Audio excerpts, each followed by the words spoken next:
pirámide más antigua que existe, y es aproximadamente del año 3500. Ha sido explorada, no está suficientemente documentada, pero lo puse no porque sea artística, sino porque es el inicio de una cultura que busca su expresión artística posteriormente. Aquí ven la pirámide, a mí me parece muy importante porque yo tengo la impresión que no es conocida esta estructura, yo la conozco desde hace muchos años y me ha parecido muy importante sí es una necrópolis, ha tenido que encontrar tumbas dentro, están importantes son los arqueológicos, pero obviamente me interesa un periodo posterior a esta pirámide. Gracias. En el año 2800 aproximadamente antes de Cristo, 2800 es un mundo de tiempo antes de Cristo. Nosotros tenemos en nuestra era 2000 años, así que lo dobla. Las primeras manifestaciones verdaderamente que presentan las características que después vamos a ver en el Egipto avanzado son hieráticas, fijas, de perfil, como las que están viendo, pero todavía tienen ese elemento, por ejemplo, las formas de los ojos que son de tipo cuadrado. Esta es la época de uno de los gobernantes más antiguos, que es Ócer, aproximadamente 3000 años antes de Cristo. Le llamaban paletas y no averiguó por qué, tal impresión que usaban para algo, para pintar, etcétera, paletas, pero yo las veo muy adornadas. Pero lo presento porque era obra de propia egipcia más antigua que he encontrado, y presentan sus elementos que son típicos posteriores, como son las figuras hieréticas. Hieréticas quiere decir que están fijas, inmóviles, rígidas. Y bueno, son las características esenciales que después vamos a ver en la escultura egipcia. La escultura egipcia, el arte egipcio tiene muchas variantes, tiene la arquitectura, tiene los relieves, inclusive la escritura es artística, ¿no? Si podemos pensar que hay un arte caligráfico en Egipto. Pasamos a la siguiente, y entonces vamos a entrar aquí a las principales y a las iniciales representaciones, que es la madurez de la cultura egipcia. La cultura egipcia obviamente es enigmática, misteriosa, porque quiere ocultar lo que hay en el más allá, quiere ocultar lo que los dioses tienen en su mente y cómo nos ven. Y realmente también los faraones no querían pensar a nadie, entonces muchas de estas representaciones son faraónicas, normalmente son faraones. Ahora, lo interesante es que en esta época inicial, después se ve, sobre todo en el periodo antiguo se ve estos, decían esfinges, ellos son los que explicaron las esfinges. Y esfinges tiene que ver con la idea de que son enigmáticos, que no sabemos qué son y que piensan que están queriendo organizar. Aquí, bueno, tenemos esas esfinges que los vemos muy común en muchas representaciones escultóricas, y que por eso lo estoy poniendo, que son leones recostados y que tienen cabeza humana. Está esa gran esfinge frente a las pirámides de Keops, que son inmensas. Y esto para mí, que es el arte rupestre, para mí es un pensamiento religioso muy primitivo que tiene reminiscencias totémicas. Es decir, cuando el hombre se identificaba con los animales como una fuente de su vida y que no tenía una dependencia de las circunstancias naturales de lluvia o tormenta, pero sí tenía dependencia de los propios animales. Entonces, casi todas las culturas desarrollaron este espíritu totalmente de identificación con un animal, y yo creo que nuestras culturas en general han pasado por esas formas de pensamiento y de arte. En México tenemos los caballeros águila, los caballeros tigre, los caballeros ciudad. Entonces, también tenemos una reminiscencia arquetípica, danzas como la danza del venado en Sonora, los yaquis. Bueno, esto es una posibilidad de que esta cultura, están realmente unidos, están realmente conectados con una forma de pensar que evolucionó hacia las culturas modernas, pero no dejaron la reminiscencia totémica. Seguimos. Aquí vemos a una representación humana, es decir, se van humanizando las divinidades y la expresión estética va dejando la representación animal y las muestras animales y las quimeras por una representación más humana. Inclusive, por ejemplo, en este caso es una diosa, Hathor, es una personaje que tiene características humanas, enigmáticas, indescifrables, no expresan sentimiento, pero sí reflexión. Y tiene cuernos que son una reminiscencia para mí del totémico. Entonces, esta es una escultura egipcia, se va humanizando, seguimos.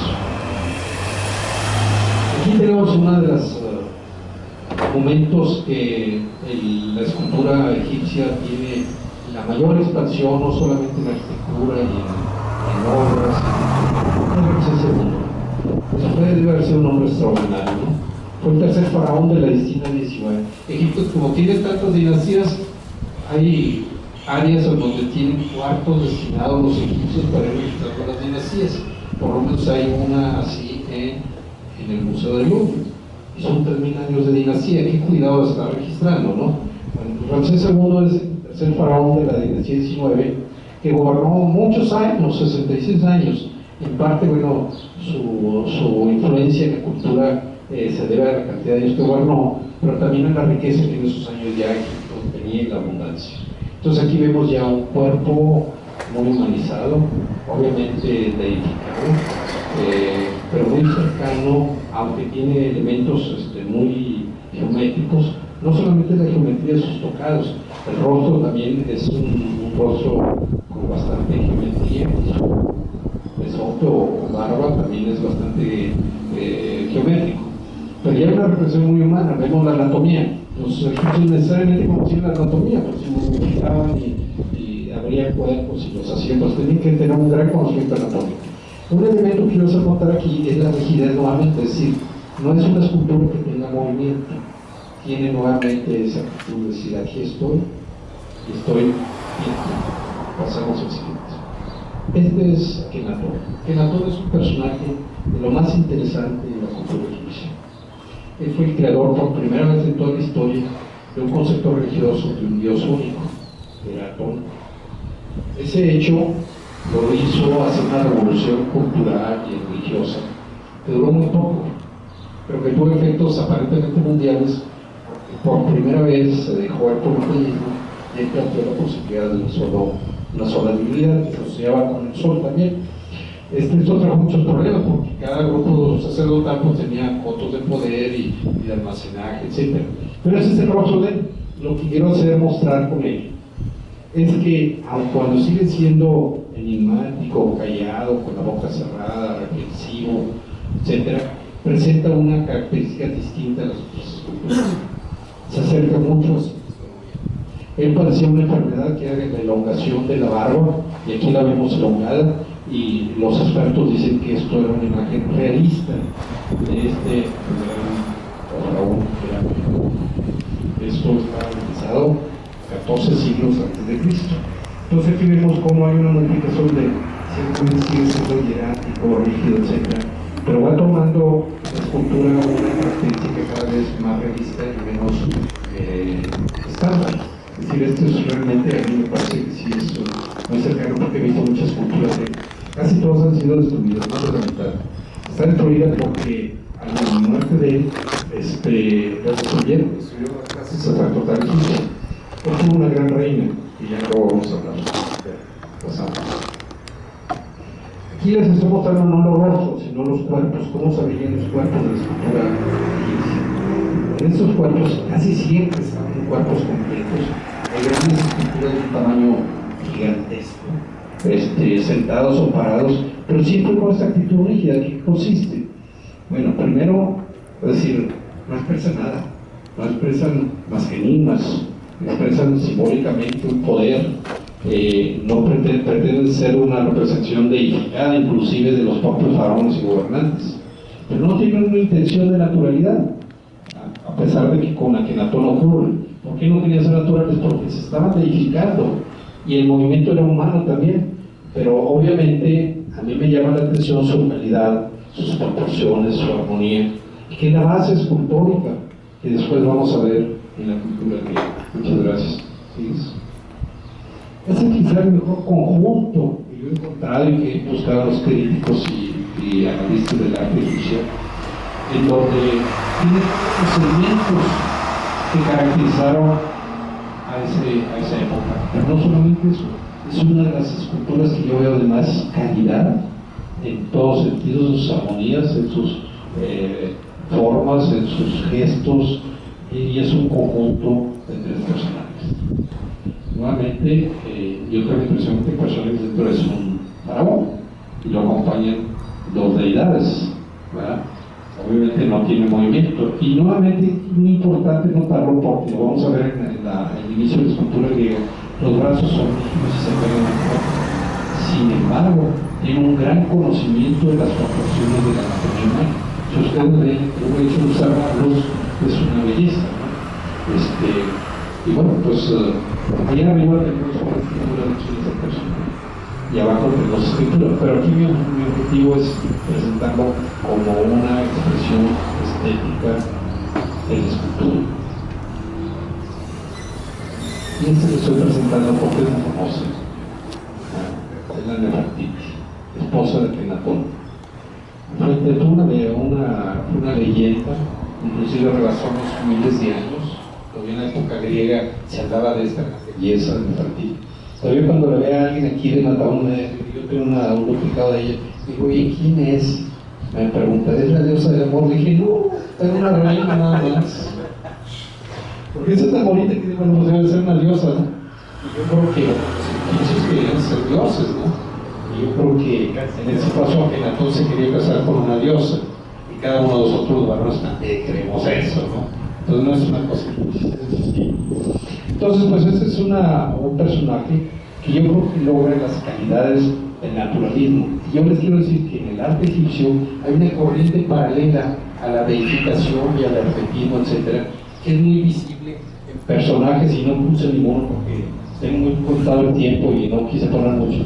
Que por ejemplo, todos los personajes que no eran faraónicos tenían una actitud más natural. Y lo pueden ver, por ejemplo, los escribanos y en otros personajes funcionarios del faraón. Es decir, no tenían la forma de faraón, tenían una forma natural. Ella, en su vez, a mí me parece que es bastante natural, sin dejar de tener ese gesto extraño, lejano, por favor, si es una mujer muy bien representada y tiene 3000 años y la seguimos admirando. No fue Miss Universo, fue reina de y voy a brincar a una cambio. Vamos a ver qué pasa en Grecia. En Grecia, aunque hay un antecedente y no lo estoy poniendo, como son las Cíclades y Creta, que hay una transición cultural y que sería muy interesante, pero no puede abarcar tanto. Me fui directamente sobre Grecia. Grecia tuvo una influencia probablemente cretense. Yo no dudo por una influencia cretense, porque si estas figuras ven y las ven en Osos, que es una capital de la época micénica, se van a encontrar figuras pintadas con estos tocados y estas formas. Entonces esta le llaman core. Core, ¿qué quiere decir? Quiere decir que son unas esculturas fijas, rígidas de una época, y están los copos también, los vamos a ver. Ese está en el Museo de la Acrópolis de Atenas. Y entonces obviamente pues nuevamente no tiene la expresión natural, tiene una sonrisa y una mirada pues, un poco como de caricatura, y eso lo veo también en la numismática, estas facciones. Es decir, es una simplificación y esas facciones se repiten muchas veces en la escultura griega. Pero miren esta belleza, con sus ornatos, y va cambiando, se ya ven mayores expresiones en los rostros más naturales. Y ahora quiero pasar a las esculturas de cuerpo completo. Aquí tienen un Horus.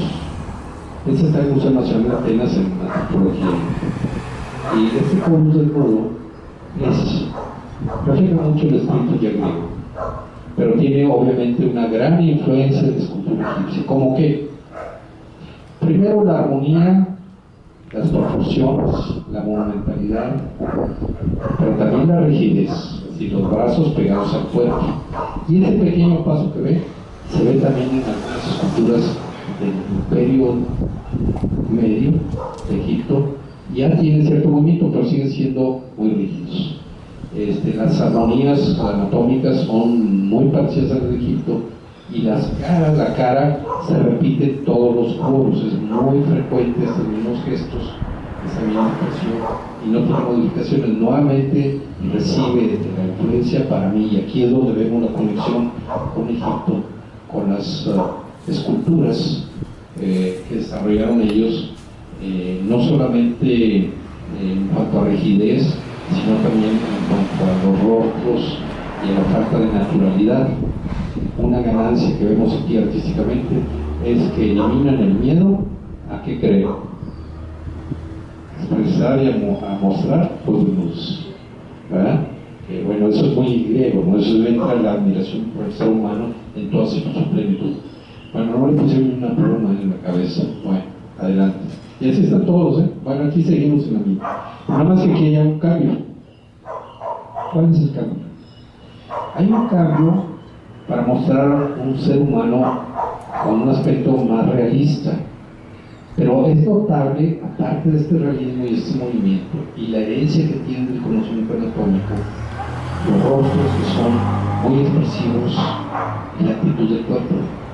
Mi impresión de la escultura griega es que era una idealización del ser humano, pero no nada más físicamente, porque en el arte podemos tener una visión técnica, saber que son mármol blancos, etc. Pero también podemos tener una visión plástica y una visión emotiva.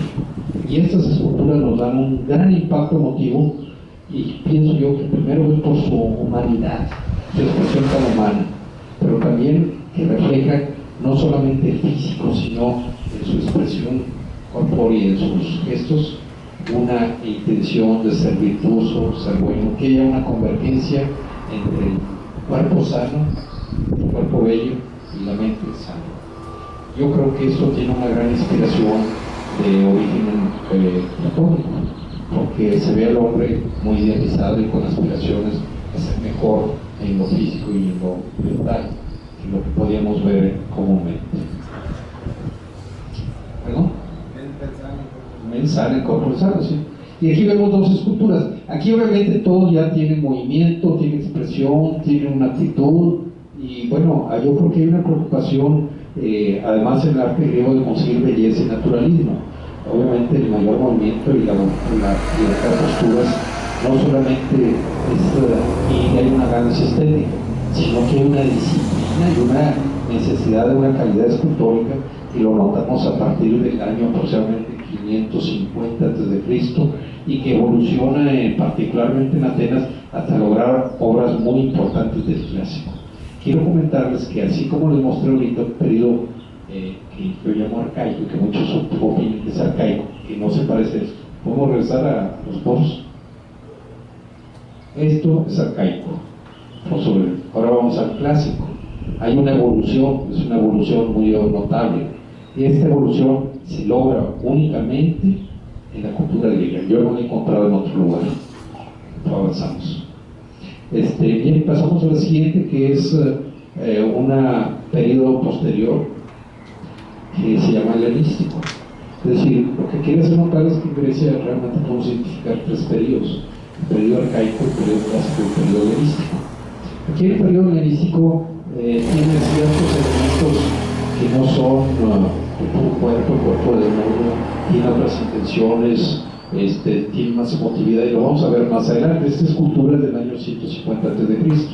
Se encontró una isla, estaba completa, lo encontró un campesino. Cuando lo descubrieron y lo quisieron vender, hubo un francés que lo quiso comprar, pero no alcanzó el dinero, y los brazos se perdieron, ¿no? Luego los turcos decían que ellos tenían los brazos, y que le ponían los brazos y les devolvían la escultura. Entonces, el ministro dijo que no era cierto que lo tuvieran, sino que lo demostraran, que era un chantaje cultural que devolvió esta escultura, que está en el Louvre. Cuando la vean en el Louvre, cuando vayan, verdaderamente es impactante. No es una cosa que, bueno, es una imagen que parecen los cerillos, ¿no? Aquí, no, cuando uno ve esa escultura, dice, caray, y sobre todo da la vuelta a uno en los pasillos y se encuentra esa escultura, se paraliza uno, ¿no? Verdaderamente lo digo, eso es una gran emoción cuando ve uno esta calidad escultórica y este canto a la mujer, es Afrodita, y es quizá una de las más famosas de la escultura griega. Estamos tan acostumbrados a verla que no la podemos valorar. Cuando la veo uno en lo personal, y les voy a oír, quizá pueda comentar sus emociones cuando la veo. Este es un periodo helenístico, pues ya medio tapan y bueno, esas cositas. Aquí tengo varios aspectos que podemos valorar y ver estéticamente de la Venus. Hay muchas menos, digo, esta es la conocida de Nilo por la India. Podemos ver el rostro, el frente, su torso, su calidad escultórica, la espalda tan cuidada, es decir, no hay descuido escultórico en su anatomía, en su movimiento, en su armonía, ni por el frente, ni de lado, ni por el. Aquí vemos la espalda de la rodita y es hermosa escultura. Después los franceses han sido muy influidos por estas esculturas, sobre todo los romanos. Y abajo vemos el rostro de ella. Es un rostro muy interesante, muy difícil de describir. Tiene obviamente el perfil griego, que es la nariz recta junto con la frente, de una consideración de belleza en las caras. Pero también vemos sus ojos expresivos, viendo sus labios, sus protuberancias. Y es una escultura que verdaderamente es una obra de arte. Yo diría que cuando la vean directamente es difícil igualarla y compararla. No tiene nada que ver con otras cosas que ven. Pero sin embargo es helenística. Podemos ver. Sí. Aquí tenemos una escultura que está en Grecia, está en el Museo de Atenas. Y este es Poseidón. Muchos dicen que es Zeus. Pero bueno, lo encontraron en el mar hace 1926, tiene menos de un siglo que lo encontraron entero. Le falta una lanza, un rayo o un tridente. Y esto es para mí un elemento muy característico de todo este movimiento del periodo que no es clásico, se puede considerar helenístico. ¿Por qué razón? En primer lugar, no es un jovencito, no es un feo, no es un personaje así que diga, bueno, qué guapo, pero tiene la presencia de un gran hombre, una persona de edad, de ser un gran hombre que tiene decisión en su quehacer. Sobre todo hay algo que quiero hacer notar, que es su posición, una posición que en términos escultóricos es muy difícil de obtener porque requiere un gran equilibrio en las masas de todo su cuerpo, porque se apoya en dos lugares, en la punta de los pies de un pie y en la planta del otro. Y tiene un gran peso y tiene masas con las que va a estar teniendo su brazo. Ahorita les pongo de Playboy, que se me aquí está esta es otra lista de Poseidón. Aquí vemos claramente una posición en donde, si ustedes lo revisan o lo ven, cómo está sustentado, es sorprendente el equilibrio que logra el escultor en sus pesos, ¿no? Y bueno, pues quiero mostrarles otra escena más para que vean la expresión. Bueno, aquí quiero hacer notar que la composición total, la pierna derecha está ligeramente flexionada, el pie no se apoya de todo, ya lo dijimos, y hay una actitud muy enérgica que se muestra con los brazos extendidos. Yo diría que es el hombre viendo su destino y su rumbo. Yo creo que es muy humano y muy griego en esta época en donde se pensó que la voluntad del hombre y la inteligencia podía romper con su destino, que durante la época clásica las tragedias griegas decían que el hombre no podía vivir de su destino. Entonces esta es una respuesta probablemente a esa actitud de tipo determinista. Yo creo que es un hombre que dice, ese es mi futuro y puedo vencer lo que viene.